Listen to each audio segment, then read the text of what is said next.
Have you ever tried meditation and thought this just isn't for me? Maybe you've sat down, tried to do some breathing, and then immediately in the first 10 seconds your mind wanders over something awkward you did 10 years ago. Or maybe it only works if you have a guided meditation teacher, or if you've paid 30,000 rupees to go on a meditation retreat.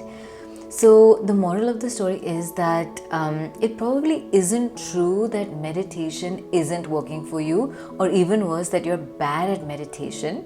In this video, I want to tackle one of the main reasons why people feel like meditation isn't working. So this video is for you if you have tried meditation and then given up, and you probably labeled yourself as just not the meditation type.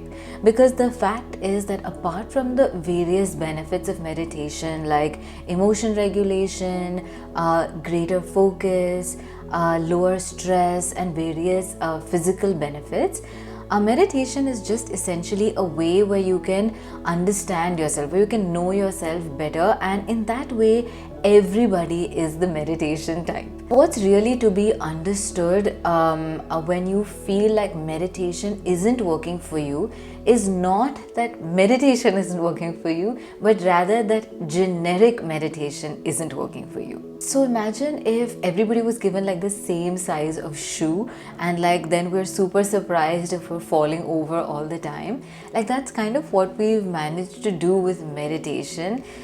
We've put it in this really tiny box where it's only these two breathing practices. You have to do it for 60 minutes at 5 a.m. in the morning. Otherwise, you might as well hang up your harem pants and pack up your meditation cushion. But actually, meditation is not that at all. It is specific to each and every individual, and because every person is different on different days, it needs to be adaptable and malleable to what we're experiencing at that moment.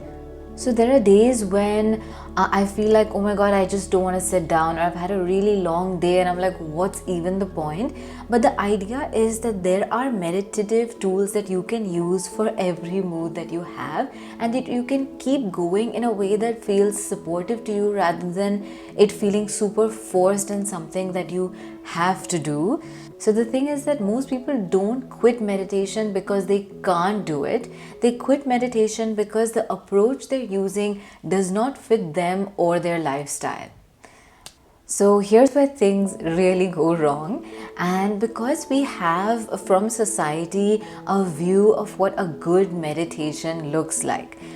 Basically, we feel like, oh my god, at the end of this meditation, I should be feeling inner peace, my mind should be perfectly still, I probably shouldn't have any thoughts, and if I am failing to achieve any one or all of these things, I feel like it is a bad meditation, and perhaps that I'm a bad meditator. But the foundational principle that we kind of all need to really digest is that there is no such thing as a good meditation, and conversely, no such thing as a bad meditation. In every practice, as long as you show up, it is an opportunity to just understand yourself better, an opportunity to understand how your mind works, what you are feeling in that moment, to practice the habit of directing your attention in a certain place, observing rather than controlling, witness consciousness, and all of these things which kind of naturally occur from just the practice of you sitting down and trying rather than the achieving of something. And the approach that we use needs to fit us. So for example, some people need movement as a part of their meditation. Some people like the auditory sense to be involved, like sound. Some people need perfect silence. So you kind of need to adapt so that the doorway you're using to enter mindfulness and silence is actually something that works for you, rather than something that you feel like you ought to know or ought to do well. So that's kind of the reason why I would not suggest, the same method of meditation for a 25-year-old stressed out professional to a 40-year-old, parent of two kids, so they may need different things, and therefore the practice needs to adapt itself to the time that the person has, to the energy level that the person has, to their personal interests and what they're naturally inclined to do. It is most often not about just pushing harder. Meditation is a place where you can kind of allow yourself to be soft and responsive rather than, the very alpha kind of energy where you're just going at it regardless of what input you're getting from that practice. So the breakthrough for me really came when I was researching tools that I could resource my 3rd and 4th standard students with when I was teaching in a school. This was during the pandemic, and I just wanted to give them something that could help them.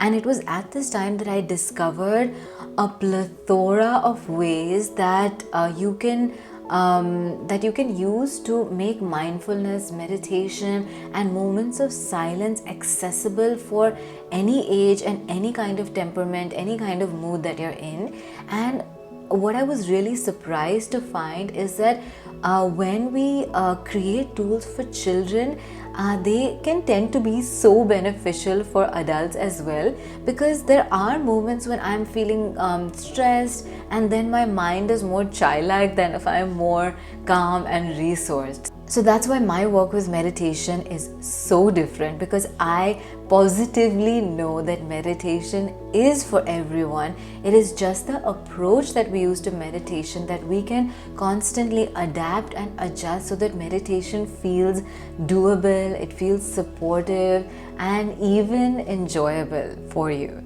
To conclude, there is really no right way to meditate. It is just what works for you. So if you have tried meditation and given up, you feel like it's just not a part of your DNA, and if you do want to give it another shot, then I encourage you to subscribe to this channel, to follow me on Instagram, and stay tuned for my next video where I kind of break down how the strategy I follow to personalize a meditation.